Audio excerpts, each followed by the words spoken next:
আচ্ছা, আমাকে একটা কথা বলতো, ক্লাসে সবার রেজাল্ট ভালো হলো কিন্তু শুধুমাত্র তোকে বাদ দিয়ে তোর কেন খারাপ হলো বলতো? মানছি স্যার, আমার পরীক্ষা ভালো হয়নি মানছি, কিন্তু ভালো হতো।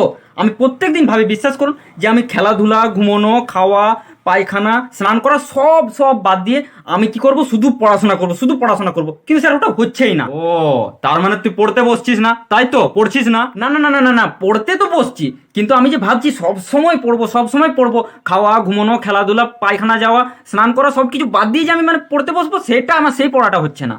হ্যাঁ তো ওটাই বলছি, তার মানে তোর পড়াটা হচ্ছে না, তুই যেরকম ভাবছিস সেরকম তুই পড়তে পারছিস না। দেখুন, আপনি আবার ওটাই বলছেন যে আমি পড়তে বসছি না। পড়তে তো বসছি, কিন্তু আমি যেটা ভাবছি, ব্যাস ব্যাস, শুনেছি শুনেছি, তুই খাওয়া, ঘুমানো, স্নান করা, পায়খানা, খেলাধুলা বাদ দিয়ে তুই যে পড়তে চাইছিস, তুই সেটা পড়তে পারছিস না, মানে তুই পড়তে বসছিস না, তুই পড়ছিস না, সেটাই তো। না না, পড়তে তো বসছি, কিন্তু যেভাবে মানে, ব্যাস চুপ করতো। আর একবার যদি তুই এক কথার বারবার বলেছিস না, এবার খাটিয়ে একটা চড় মারবো।